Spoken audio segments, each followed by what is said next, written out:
በኢኮኖሚ ሓኒቁ ሰራዊቱን ከቢቡ ብድሮኑን ቀጥቂጡ ናብ ካልእ ውግእ ከእቱ አምድላውም ዘለሁና እንፈልጥ ኢና። ደብረጽዮን ገብረ ሚካኤል ተከበናል፣ ታንቀናል፣ በድሮን እየተቀጠቀጥን ነው ብለዋል።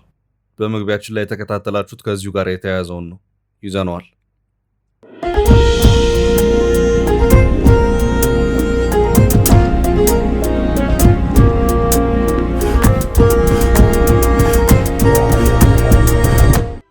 ሰላም ጤና ይስጥልኝ ውድ የፈታ ዴይሊ ተከታታዮቻችን፣ ይህ የዕለተ ማክሰኞ ረፋድ ጥንቅራችን ነው። ለእናንተ አዳዲስ መረጃዎች ይሰጣሉ ያልናቸውን ሀገራዊና ዓለም አቀፋዊ ዕለታዊ መረጃዎችን አሰባስበን በማጠናቀር ተገኝተናል። ቆይታችሁን ከእኛ ጋር እንድታደርጉ የቅድሚያ አክብሮታዊ ግብዣችን ነው። ወደ ዕለቱ ዝርዝር መረጃዎቻችን ከማለፋችን በፊት በቅድሚያ ዋና ዋናዎቹን እንጠቁማችሁ። በአማራ ክልል ድረሱልን እያሉ ነው። ሁለት ታጣቂ ኃይሎች ግንባር ፈጥረው በአንድ አካባቢ ህዝብ ላይ ከባድ ፈተና እንደቅነዋል። አንደኛው የህወሓት ታጣቂ ኃይል ነው። ጥንቅራችን ከያዛቸው መረጃዎች መካከል ነው። የህወሓት ሊቀመንበር ደብረጽዮን ገብረ ሚካኤል ተከበናል ሲሉ ተናግረዋል። በድሮን ጥቃትና በወታደራዊ ከበባ ስር ነን ያሉት ደብረጽዮን አለኝ ያሉትንም ጥብቅ መልእክት አስተላልፈዋል። መረጃው ተዘጋጅቷል። 62 ኢትዮጵያውያን ወጣቶች ከጎረቤት ሶማሊያ ፑንትላንድ ግዛት ወደ ኢትዮጵያ ተላልፈው መሰጠታቸው ተሰማ። በኦብነግ አንጃ ለትጥቅ ትግል እንደተመለመሉ የተጠቆሙት እነዚህ ወጣቶች በሳምንቱ ወደ ኢትዮጵያ መመለሳቸውን ዘገባው አመልክቷል። ከአካባቢው ማህበረሰብ የተገለጸ ስጋት አለ። መረጃውን አያይዘን እናሰማለን። ከትራምፕ የተላኩ አስቸኳይ መልእክት ካይሮ ደርሷል። የአሜሪካው ፕሬዝዳንት በግድቡ ጉዳይ አወዛጋቢ መልእክት በሰደዱ ማግስት በጥብቅ ተመክሯል። ይህንኑ ምክር በተመለከተ ጥንቅራችን የሚያደርሳችሁ መረጃ ይኖራል። አሁራ የተሰኘ የዜና ምንጭ ኢትዮጵያ በአባይ ወንዝ ላይ ልትገነባ ያሰበቻቸው ሌሎች ግድቦች ግብፅን ከሰሞኑ ስጋት ውስጥ ከቷል ሲል ዘገባ አሰምቷል። አጠር ያለ ዘገባ አክለናል። የዓለም አቀፍ የገንዘብ ድርጅት IMF ስራ አስፈጻሚ ቦርድ በኢትዮጵያ አምስተኛ የምዘና ግምገማ ላይ መጨረሻ ውሳኔ ለመስጠት ሊሰበሰብ መሆኑ ተሰምቷል።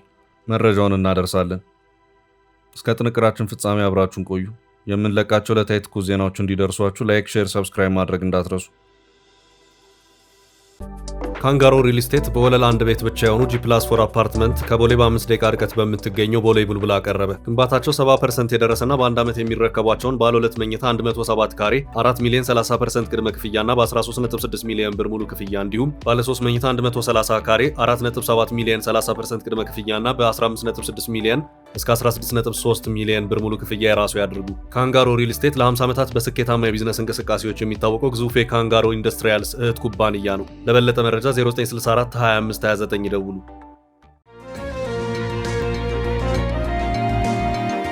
ተከበናል። ደብረጽዮን የህወሓት ሊቀመንበር ደብረጽዮን ገብረ ሚካኤል ተከበናል ሲሉ ተናግረዋል። በድሮን ጥቃትና በወታደራዊ ከበባ ስር ነን ያሉት ደብረጽዮን ጠበቅ ያለ መልእክትን ያስተላለፉበት ሁኔታ ታይቷል። የህወሓት ሊቀመንበር ደብረጽዮን ገብረ ሚካኤል 38ኛውን የትግራይ ሰማዕታት መታሰቢያ ቀን አስመልክቶ ባደረጉት ንግግር የሰማዕታትን ትውስታ በመናከብርበት ወቅት ከሁሉ በላይ ሉዓላዊነትንና የራስን ዕድል በራስ የመወሰን መብትን ለማስከበር የገባነውን ቃል ማደስ ይገባል ሲሉ አስቸኳይ ጥሪ አቅርበዋል።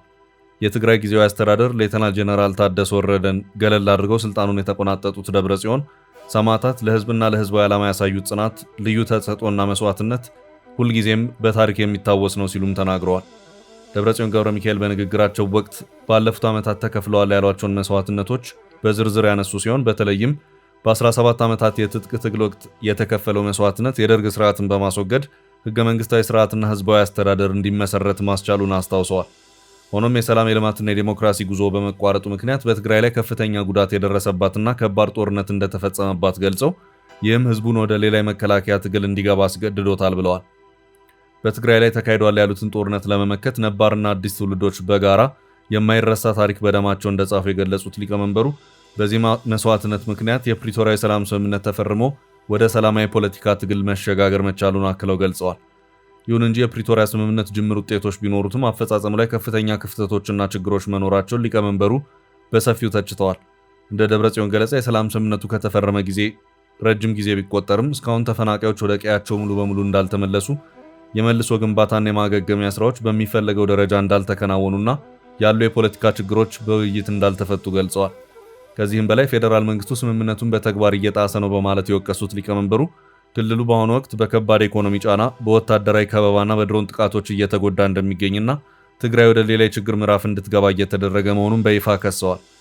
በመጨረሻም የሰማዕታት ቀን የሚታሰበው በሰማዕታት የተመዘገቡ ድሎችን እየጠበቁ ያልተጠናቀቁ ተልእኮችን ለማሳካት ቃል የሚገባበት ቀን መሆን እንዳለበት ገልጸው የሰማዕታትን ትውስታ ስናከብር ከሁሉ በላይ ሉዓላዊነታችንንና የራስ ውሳኔ መብታችንን ለማስከበር የገባነውን ቃል ማደስ አለብን ሲሉ አጽንኦት ሰጥተዋል። የትግራይን ጊዜያዊ አስተዳደር በኃይል የተቆጣጠረው ህወሓት ከጦርነቱ በፊት የነበረውን ምክር ቤት ወደ ስራ መልሶ ደብረጽዮን ገብረ ሚካኤልን ፕሬዝዳንት አድርጎ መሾሙ ይታወቃል። የፌዴራሉ መንግስት ህወሓት ለጦርነት ዝግጅት እያደረገ ነው በማለት በአመራሮቹ በኩል በተደጋጋሚ ክሶቹን አሰምቷል። ህወሓትም ትግራይ ከበባ ውስጥ ናት፣ የፌዴራሉ መንግስት ሁሉንም ነገር ዘግቶብናል፣ ሊዋጋን ነው የሚሉ ክሶችን ደጋግሞ እያሰማ ነው። በኢኮኖሚ ሐኒቁ ሰራዊቱን ከቢቡ ብድሮውን ቀጥቂጡ ናብ ካሊእ ውግእ ከእቱ ኣብ ምድላው ከም ዘሎ ሁልና ንፈልጥ ኢና።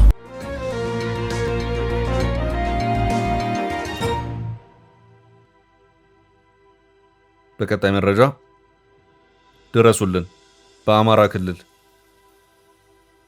ክልል ከባድ ፈተና ውስጥ የገቡ ነዋሪዎች ድረሱልን እያሉ ነው። በሰሜን ወሎ የዋግምራ ዞን የተፈጠረ ክስተት ነው።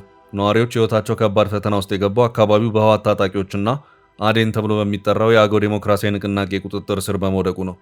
ከዚሁ ጋር በተያያዘም ነዋሪዎቹ ቀያቸውን ጥለው ለመሰደድ ተገደዋል። መሰረታዊ የሚባሉ ሸቀጦችን ማግኘት፣ ወደ አካባቢ መድኃኒቶችን ሳይቀር ማስገባት እጅግ ፈታኝ መሆኑንም ነዋሪዎች እያመለከቱ ነው። ነዋሪው ከቦታ ቦታ መንቀሳቀስ እንደከበደው፣ ቀጠናው ህግ አልባና ስርዓት አልባ እንደሆነ፣ እንደዚሁም ከቦታ ቦታ ለመንቀሳቀስም የታጣቂዎች ዘረፋ የተስፋፋ በመሆኑ እጅግ እንደከበደ ነዋሪዎች እንደተናገረ የዛሬው የዋዜማ ዘገባ አመልክቷል። ቀደም ብሎም ቢቢሲና ዶቼ ቬለ ነዋሪዎችን ዋቢ አድርገው ባሰራጯቸው ዘገባዎች አመላክተዋል። በአካባቢው ከዚህ ቀደም ትጥቅ ለመፍታትና በሰላማዊ ፓርቲነት ለመንቀሳቀስ ከክልሉ መንግስት ጋር ተስማምቶ የነበረው አዴን ተብሎ በሚጠራው የአገው ዴሞክራሲያዊ ንቅናቄ ስምምነቱን ቀሪ አድርጎ የኃይል አስተላልፉን ከህወሓት ጋር በማድረግ በትጥቅ መንቀሳቀስ ከጀመረው አላደር ብለዋል። ህወሓት ከትግራይ አልፎ ወደ አማራ ክልል በመግባት በዚሁ በሰሜን ወሎ የዋግምራ ዞን 2 ወረዳዎች የመንቀሳቀሱ ጉዳይ እያነጋገረ ሲሆን ለዚህ ጉዳይም በህወሓት በኩል የሚሰጥ ምክንያት እንዳለም ዘገባዎች እያመለከቱ ነው። እነ ደብረጽዮንም በትጥቅ ለማስወገድ የሚንቀሳቀሱት የትግራይ ሰላም ኃይል ወይም የሐራ መሬት ታጣቂዎች በአካባቢው እየተንቀሳቀሱ ነው በሚል የህወሓት ታጣቂዎች ወደ እነዚሁ 2 ወረዳዎች ዘልቀው እንደገቡም ነዋሪዎች ይናገራሉ። የዋግምራ ዞን 2 ወረዳዎች ውስጥ የሚኖሩ ነዋሪዎች ምግብና መድኃኒቶችን ጨምሮ መሰረታዊ የሚባሉ ቁሳቁሶች እንዳይገቡ በመደረጋቸው እንዲሁም የባንክና ሕክምና አገልግሎቶች በመቋረጣቸው ለከፋ ችግር መዳረጋቸውን ዋዜማ ከነዋሪዎች ሰምቻለሁ ብሏል። በአሁኑ ሰዓት በአማራ ክልል የዋግምራ ዞን በህወሓትና አዴን በተባለው ታጣቂ ኃይል ስር መሆናቸው የተናገሩት 2 ወረዳዎች አበርገሌ ወረዳና ጻግብጅ ወረዳ የተባሉት ናቸው።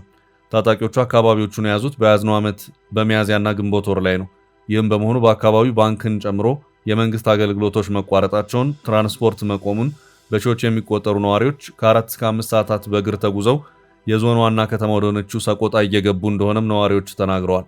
በዚሁ ጉዳይ እስካሁን ባለው ሁኔታ በክልሉ መንግስትም ሆነ በፌዴራል መንግስት በኩል የተባለ ምንም ነገር የለም።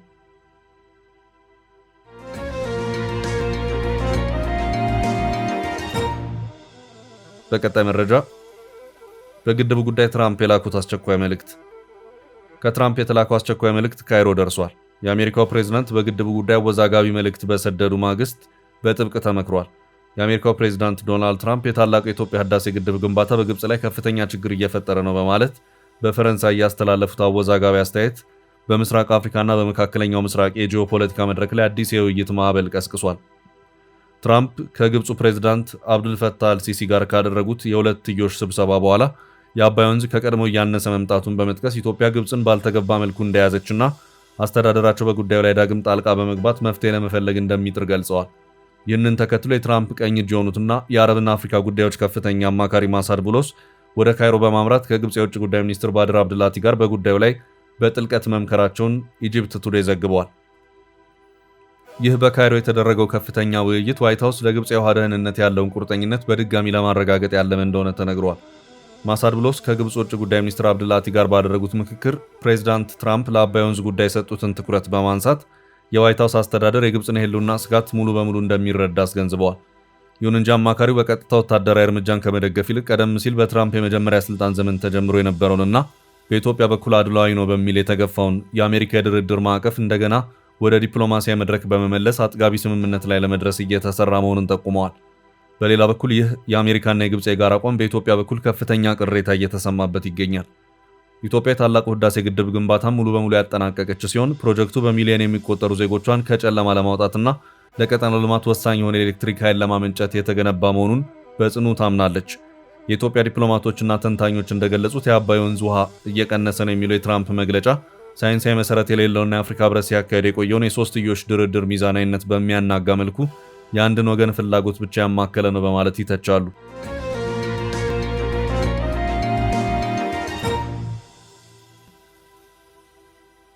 ወደ ቀጣይ ርዕስ አለፍን።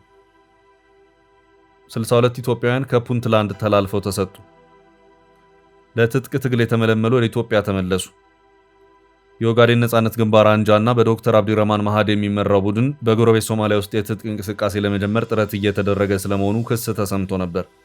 ስራ ፈላጊ የክልሉን ወጣቶች በደሞዝና ጥቅም በማታለል ምልመላ ተደርጓል ሲል መቀመጫውን ጅጅጋ ላይ ያደረገው የኦብነግ ሌላኛው ክፍል መክሰሱ ይታወሳል።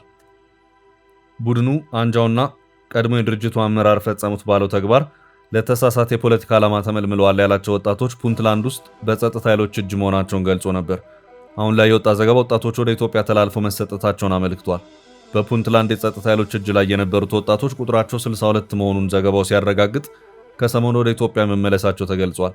በድንበሩ ያለው ማህበረሰብ በጸጥታ ጉዳይ ቅሬታ ማቅረቡን ዘገባው አመልክቷል። በተለይ ሺላቮ በሚገኝ አካባቢ ያለው ማህበረሰብ በድንበር ዘለለ የጸጥታ ችግር መጨነቁ ተነግሯል። ጎሳን መሰረት ባደረገ እንቅስቃሴ ድንበር የሚሻገር ስጋት መባባሱንና የክልሉ መንግስት ለዚህ ችግር የሚመጥን ትኩረት አለመስጠቱ ላይ ቅሬታ ተሰምቷል። በኦጋዴን ተገንጣይ አንጃ ቡድን በኩል እየተደረገ ያለው እንቅስቃሴ መንግስት አቅሎ እየተመለከተው ስለመሆኑ ቅሬታ ቀርቧል። የአካባቢው ማህበረሰብ የቡድኑ እንቅስቃሴ ከመስፋቱ በፊት መንግስት ትኩረት እንዲሰጠው መጠየቁንም ዘገባው አመልክቷል። በፑንትላንድ የታሰሩ 62 ወጣቶች ለኢትዮጵያ ተላልፈው የተሰጡ ሲሆን ወጣቶቹ በፑንትላንድ ቦሳሶ በሚገኝ ሚልኮ በሚሰኝ የወርቅ ማውጫ ላይ የሚሰሩ ነበሩ ተብሏል። ወጣቶቹ ከታሰሩ በኋላ ለሶማሌ ክልል የጸጥታ ኃይሎች መተላለፋቸውን ከክልሉ መንግስት ጋር ግንኙነት እንዳላቸው የሚታወቁ የማህበራዊ ሚዲያ አካውንቶች መረጃውን ጠቁመዋል። የኦብነግ አንጃ በጎረቤት ሶማሊያ የትጥቅ ትግል ለመጀመር በማሰብ በከፊል ራስ ገዝ በሆነችው ፑንትላንድ በሚገኙት ቦሳሶ፣ ጋርዌ እና ሌሎች አካባቢዎች ላይ ተጋላጭ ኢትዮጵያውያን ወጣቶችን በማታለል ምልመላ እየተካሄደ ስለመሆኑ በሀገር ውስጥ ያለው የኦብነግ አመራር ገልጾ ነበር። ወጣቶቹን ወደ ኳታር ወስደን የሥራ ዕድልና ከፍተኛ ደሞዝ እናመቻችላቸዋለን በሚል የሐሰት ተስፋ በመስጠት ለማጥመድ እየሰራ ስለመሆኑ ሌላው የኦብነግ አመራር ገልጾ ነበር። የቀድሞ አመራሮች በኦጋዴን ነጻነት ግንባር ስም ቢንቀሳቀሱም አሁን ላይ ግን ድርጅቱን ፈጽመው እንደማይወክሉ ስለመሆናቸው የኦብነግ ቃል አቀባይ አቶ መሐመድ ሼክ ባድሪ ገልጸው ነበር። ኦብነግ አሁን ሰላማዊ ፖለቲካ ፓርቲ እንጂ ታጣቂ ግንባር አይደለም፣ እኛ በሶማሌ ክልል ሰላምን መረጋጋትንና ጸጥታን በጥብቅ እንመርጣለን ሲሉ መናገራቸውም ይታወሳል። የኦብነግ ውዝግብ የጀመረው የድርጅቱ ማዕከላዊ ኮሚቴ በጅጅጋ ባካሄደው ሁለተኛ መደበኛ ጉባኤው የድርጅቱ መስራች የሆኑትን ዶክተር አብዲረህማን ማሃዲን ከሊቀመንበርነት አንስቶ ምክትላቸውን ተጠባባቂ ሊቀመንበር አድርጎ በሰየመበት ወቅት መሆኑ ይታወሳል። ከኃላፊነታቸው የተነሱት ዶክተር አብዲረህማን ማሃዲ ራሳቸውን አንጃ ይዘው የወጡ ሲሆን ከኢትዮጵያ መንግስት ጋር የተፈረመው የ2018 የሰላም ስምምነት መጣሱን፣ ቃል የተገቡ ጉዳዮች አለመፈጸማቸውንና ለአባላቶቻቸው ምቹ የፖለቲካ አካባቢ አለመፈጠሩን በመጥቀስ ስምምነቱ መፍረሱን እንዲሁም አዲስ የትግል ስትራቴጂ መንደፋቸውን ይፋ አድርገው ነበር። መቀመጫውን በኬንያ እንዳደረገ የሚነገርለትና በዶክተር አብዲረህማን ማሃዲ የሚመራው ይህ የኦብነግ አንጃ ወደ ትጥቅ ትግል ለመመለስ በሩ ክፍት መሆኑን በተደጋጋሚ ሲገልጽ ቆይቷል። በወሩ ይህ ቡድን የኃይል አስተላለፉን ከኤርትራ መንግስትና ከህወሓት ጋር ማድረጉ መዘገቡ የሚታወስ ነው። ኤርትራ፣ ሱዳንና ግብጽ ይህንን የኦብነግ ኃይል ለራሳቸው ቀጠናዊ ፍላጎት ለመጠቀም ለወራት በሚስጥር ሲያግባቡት መቆየታቸው እንዲሁም ጽምዶ በሚል ስም የኤርትራ መንግስትና ህወሓት የጀመሩትን ሚስጥራዊ ህብረት ይፋ ለማድረግ ከሳምንታት በፊት በሱዳን የወደብ ከተማ ፖርት ሱዳን በተካሄደ ስብሰባ ላይ የዶክተር አብዲረህማን ማሃዲና የኦብነግ አንጃ አመራሮች መገኘታቸው ተዘግቦ ነበር።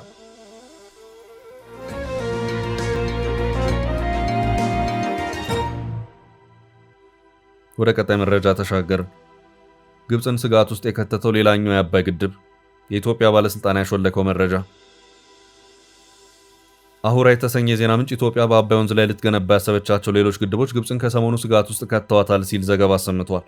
ላለፉት 10 ዓመታት በኢትዮጵያ ታላቁ ህዳሴ ግድብ ዙሪያ የነበረው ውዝግብ የግድቡን መጠናቀቅ ተከትሎ መዘጋቱን የገለጸው የዜና ምንጩ አሁን ላይ ለግብፅ ሌላ አሳሳቢ የሆነ ፕሮጀክት በኢትዮጵያ በኩል መኖሩ ተረጋግጧል ሲል ዘግቧል።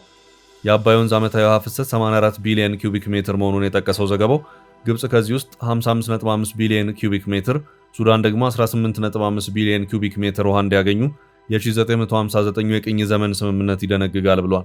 ኢትዮጵያ ይህን የማትቀበል ሲሆን ተገንብቶ ካለቀው የህዳሴ ግድብ በተጨማሪ በወንዙ ላይ ሌሎች ግድቦችን ለመገንባት ማሰቧን አንድ ስማቸው እንዳይጠቀስ የጠየቀ የኢትዮጵያ ባለስልጣን ገልጸዋል ሲል ዘግቧል።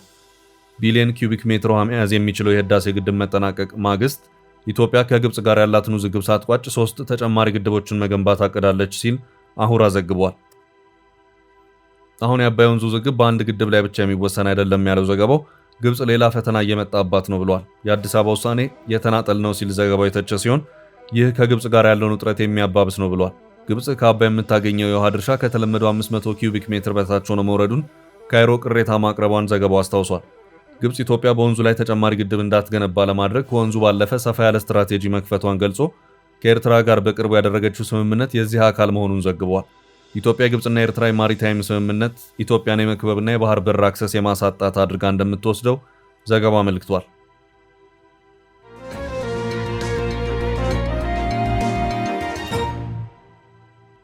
በቀጣይ መረጃ ለመንግስት የመጨረሻው ወሳኝ ስብሰባ የአይኤምኤፍ ስራ አስፈጻሚ ቦርድ በኢትዮጵያ የተዘረጋውን የተራዘመ የብድር አቅርቦት መርሃ ግብር 5ኛ ግምገማና የፋይናንስ ዋስትና ማረጋገጫን አስመልክቶ የፊታችን ሰኔ 24 ቀን ወሳኝ ስብሰባ እንደሚያካሄድ ይፋ ሆኗል። የምስራቅ አፍሪካ ኢኮኖሚ ተንታኝ ፓትሪክ ሄኒሽ ይፋ ባደረገውና የአይኤምኤፍን ይፋ የጊዜ ሰሌዳው አቢ ባደረገው መረጃ መሰረት የቦርዱ ስብሰባ የኢትዮጵያን ኢኮኖሚ ጉዞ ቀጣይ አቅጣጫ የሚወሰንበት ይሆናል። ይህ ከፍተኛ ተጠባቂነት ያለው ስብሰባ በኢትዮጵያ እየተተገበረ የሚገኘውን አጠቃላይ የማክሮ ኢኮኖሚ ማሻሻያ ፖሊሲዎች አፈጻጸም በጥልቀት የሚገመግም ሲሆን ሀገሪቱ ከድርጅቱ የምታገኘውን ቀጣይ የፋይናንስ ድጋፍ ፍሰት ለመወሰን ወሳኝ ምዕራፍ ተደርጎ ተወስዷል። ይህ የአምስተኛው ዙር ግምገማ በተለይ ኢትዮጵያ ከዓለም አቀፍ የገንዘብ ድርጅት ጋር የገባችውን የቢሊዮን ዶላር ብድር ስምምነት ተከትሎ የተከናወኑ የሪፎርም ስራዎችን ስኬታማነት ለመለካት የታለመ ነው።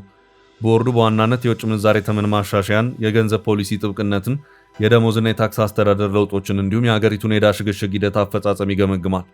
የዚህ ግምገማ መጽደቅ ለኢትዮጵያ ተጨማሪ ሚሊዮን ዶላሮች ፈጣን የብድር ድጋፍ በቀጥታ ወደ ካዝናዋ እንዲፈስ መንገድ የሚከፍት በመሆኑ በሀገሪቱ የውጭ ምንዛሬ እጥረት ላይ ትልቅ መተንፈሻ እንደሚሰጥ ተስፋ ተጥሎበታል።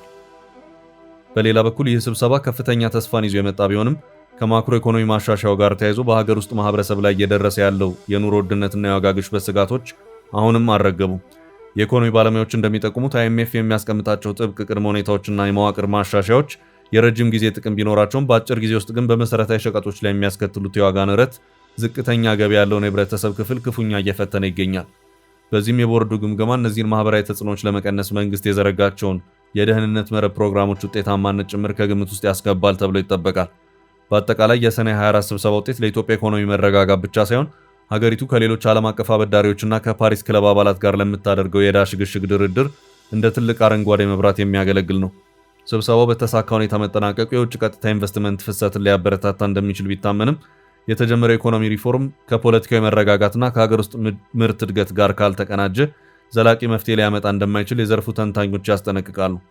አይኤምኤፍ የኢትዮጵያ መንግስት የታክስ መሰረቱንና ገቢውን እንዲያሰፋ፣ ማህበራዊ ድጎማዎችን ቀስ በቀስ እየቀነሰ ሄዶ በሂደት እንዲያስቀር፣ ከሀገር ውስጥ የሚበደረውን ብድር እንዲቀንስና በራሱ የገንዘብ ምንጭ ላይ የተመሰረተን የኢኮኖሚ ስርዓት እንዲፈጥር ጫናዎችን ሲፈጥርና የኢኮኖሚ ሪፎርሙን በዚሁ መልክ እንዲቃኝ ሲያደርግ ቆይቷል። የብር ምንዛሬም በገበያው እንዲወሰን የተደረገው ከዚሁ የአይኤምኤፍ ውሳኔ ጋር በተያያዘ መሆኑ የሚታወስ ነው። የኢትዮጵያ መንግስት ያሉት አተገባበሮች እየተገመገሙ በመቶ ሚሊዮኖች የሚቆጠር ዶላር በየዙሩ ሲለቀቅለት ቆይቷል። አሁንም ከቀናት በኋላ አዲስ ግምገማ ጁላይ 1 ላይ የሚጠበቅ መሆኑ ታውቋል። አይኤምኤፍ እስካሁን ባለው ሁኔታ የኢትዮጵያ መንግስት አካሄድ በበጎ ሁኔታ የሚታይ ነው እያለ ነው። ውድ ቤተሰቦቻችን ለዛሬ ያዝንላችሁን ርዕሰ ጉዳዮች እዚህ ላይ ቋጨን። ላይክ፣ ሼር እና ኮሜንት በማድረግ ለቻናላችን ድጋፋችሁን መግለጽ እንዳትዘነጉ እያልን ከሌሎች መረጃዎች ጋር ደግመን እስክንገናኝ ቸር ያሰማን ስንል ተሰናበትን።